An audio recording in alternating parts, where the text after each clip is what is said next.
Okay, picture this. The fire alarm goes off in your building right now.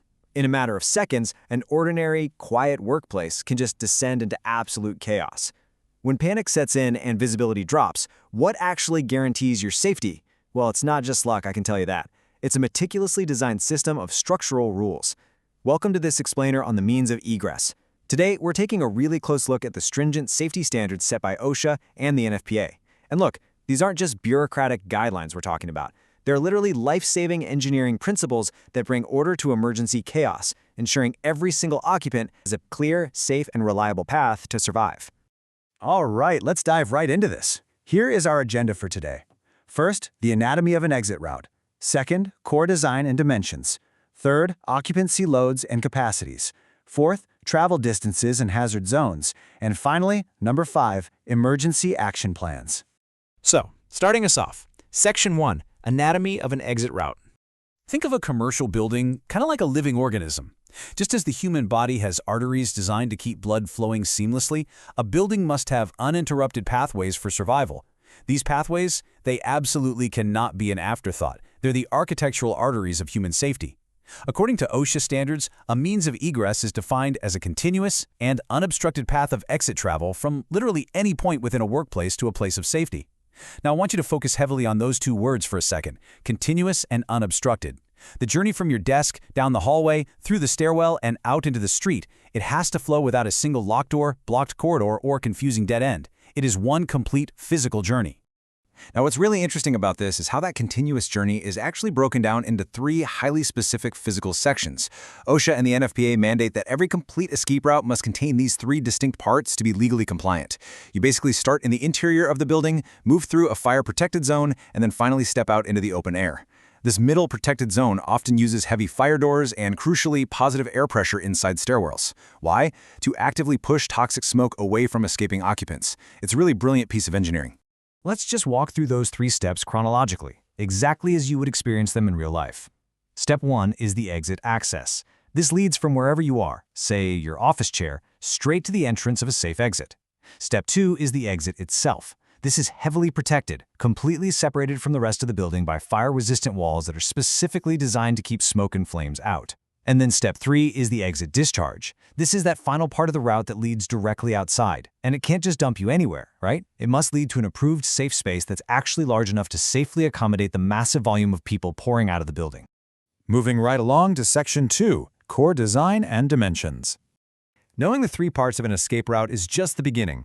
The authorities actually dictate the exact mathematical measurements of those pathways to make absolutely sure human beings can fit through them when the adrenaline is pumping. I want to visually anchor you with this critical number, 28. Specifically, 28 inches. That is the absolute minimum allowable width for an exit access at any given point to avoid a dangerous bottleneck.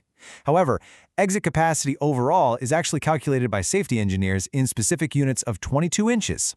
Each 22-inch unit of width allows exactly 100 people to pass smoothly on a flat surface, or 60 people if they happen to be moving down an exit ramp.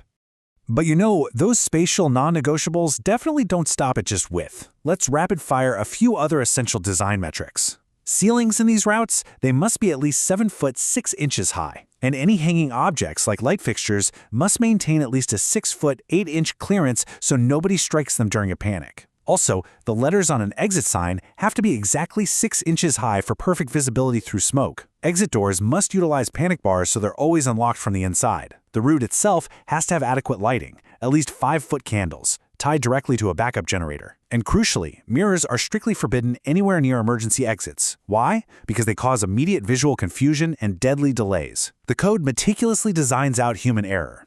Okay, Section 3, Occupancy loads and capacities.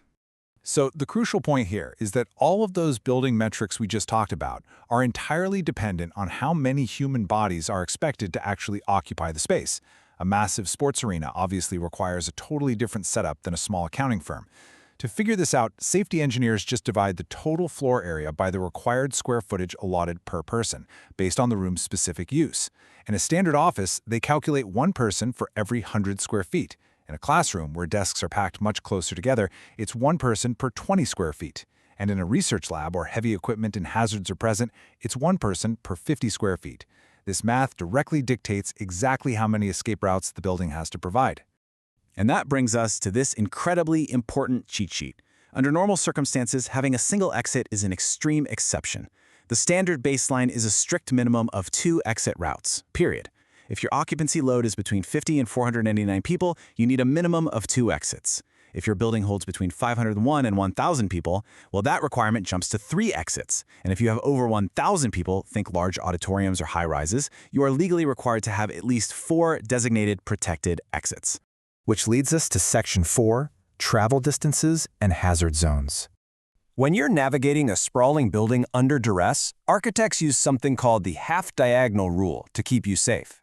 See, you can't just put your 2 required exits right next to each other. That defeats the purpose. Instead, they measure the longest diagonal distance across the entire building floor. Cut that number in half, and that is the absolute minimum distance that must separate the 2 primary exits. This brilliantly illustrates how a single fire cannot possibly block both of your essential exit routes at the same time.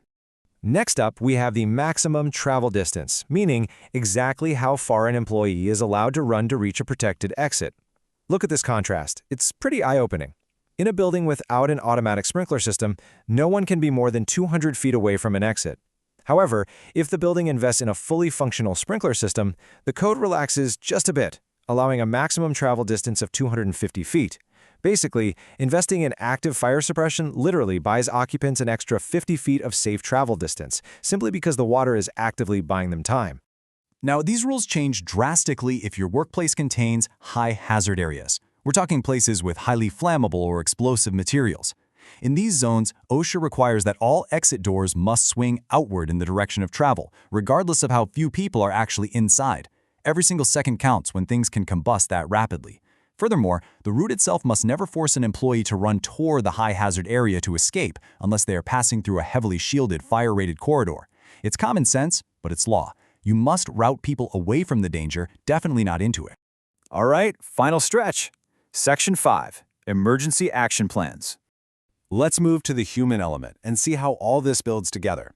Because let's be honest, perfect concrete and steel mean absolutely nothing if the people inside don't actually know the plan.